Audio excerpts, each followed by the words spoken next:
Okay, so what I'm going to be doing here today is adding a cage mount for the underside of the down tube on my bike packing rig, so that I can put a 3-hole cage on there instead of a 2-hole bottle mount. And I'll be adding it right there. As you can see, it's already got 2. I've got some protective helicopter tape over them, but I'll just punch those out and I'll add one right here, and I'll be able to put a 3-hole cage on there, which is kind of nice. So let's get on with it. What I'll be using to mount the cage to is these M5 by .08 threaded Rivnuts. These happen to be, what, 13 millimeters? Yeah, 13 millimeter long.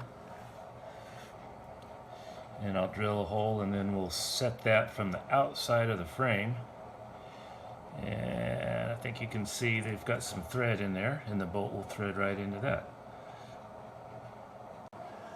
So the first thing I'm doing is I took off the opposite fork leg of these homemade 3-bolt mounts that I had fabricated out of aluminum stock for my suspension fork. There it is. And I'll just mount it to the existing holes here. And that'll give me a nice template for putting in that final hole that I need to put in. So it'll be mounted with 2 bolts, and that'll give me the exact location of the 3rd bolt hole. Simple. So these homemade fabricated mounts are threaded, so I just threaded the bolt through there far enough to where it's got some coming out the other side. Sorry, my camera wants to focus on the ground and not on not on what I have in my hand.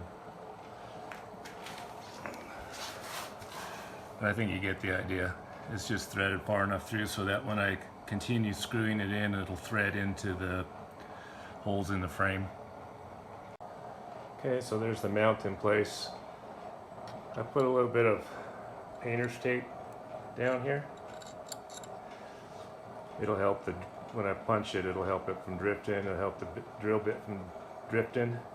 And I just used a sharp pick and just put a hole in the painter's tape right as dead center that as you can. You have to be really precise on these because they are gonna, you do gotta screw, all these threads have to match up, so be precise. Oh, there it is. I just got a Sharpie and marked the hole a little bit better. I'll get a punch and punch that a little bit so that the drill bit doesn't wander. Okay, a word about drill bits. I happen to have metric sized drill bits. And notice when in the original narration I said this is an M5 and it takes a 7 millimeter drill bit. You can do it with a 1/4 American or English drill bit, and very, very carefully file it out to the right size. But if you overfile, you're done. So I did it with that on a practice sheet. Always use a practice sheet, something that you can practice setting these Rivnuts on. But anyway, the first one I did with a 1/4 inch drill bit, and I filed it out too big. The next one I did with a 1/4 inch drill bit, I filed it out and it worked just fine, but you have to be very careful to not file it too big. So I'm just going to drill a pilot hole here first.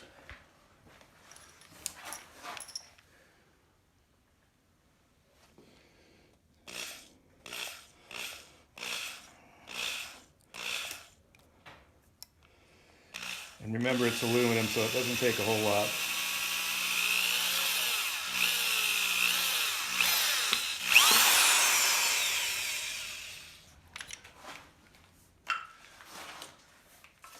Now I've got my 7 millimeter drill bit, and I'm going to open that up.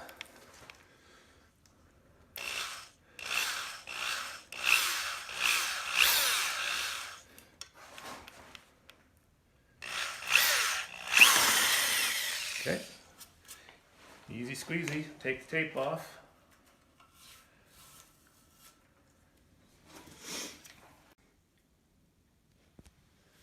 I'm going to end up taking this helicopter tape off also so that I don't set the Rivnut on top of that. So that's what I had, just as some frame protector. I'll cut that off right there and just put a new strip in there when I'm done.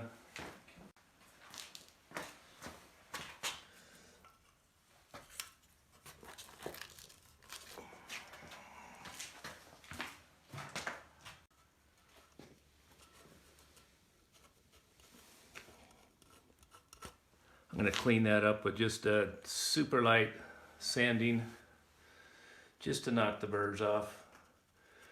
In some videos you'll see that they've used like JB Weld or some type of epoxy to hold the Rivnut in. I'm going to do it without. I think it'll be fine. All my practice Rivnuts were super tight, not worried about it, so I'll give it a shot. So I ended up buying a little cheap Rivnut setting tool. You can Google how to make these. They're super basic. It's just a 5mm nut and a washer, and then this one slides through so it has some backing. But you can make homemade ones quite simple. At the time I didn't know, so I just bought one. I think it was $5 something off of Amazon. And screw that on there. Okay, we're ready to set the Rivnut.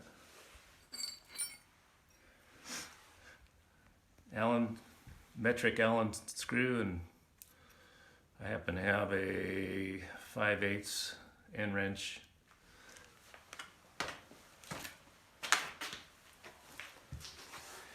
Set that little jewel in there. So you're going to hold this, you're going to hold the screw, and you're going to turn the nut.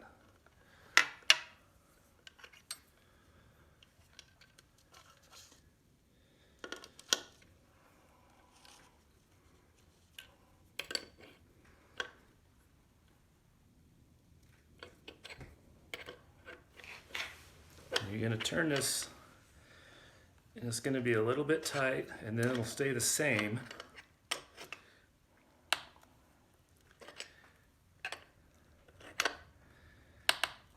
And then it'll tighten up quite tight. You don't want to over tighten it, because you could potentially strip it out.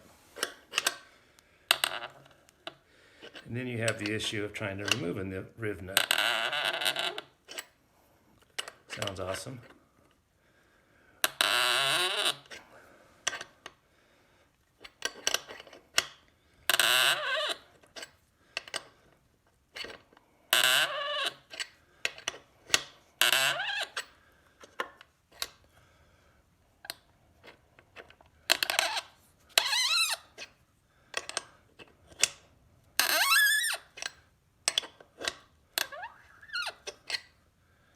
You can see it's starting to tighten up there. That's pretty tight.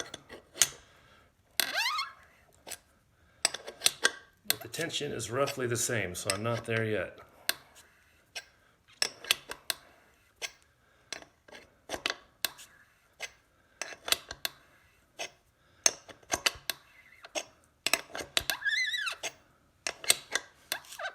Now, see, all of a sudden it got real tight.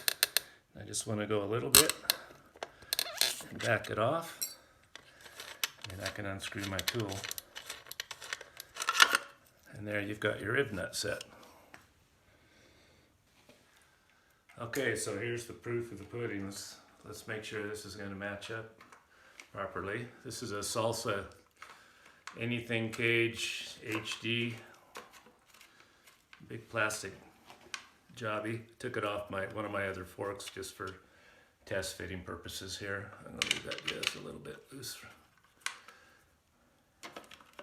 Get some of these others in.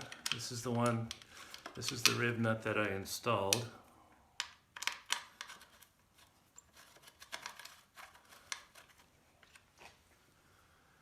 And this is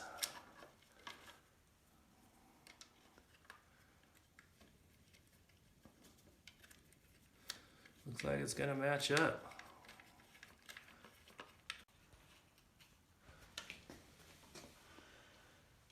Okay, so now you've got a 3-bolt cage mount on the bottom of your down tube, and the reason I did that is because you can like a Blackburn cage will mount up to a 2-bolt and different things, but the reason I did it is you can put a little more weight on a 3-bolt cage, especially if you're going over rugged terrain and things and you're bouncing around. You don't want your cage breaking off. It's not the end of the world, but it's certainly not ideal. So I just popped a Rivnut in there. Okay, so there you have it.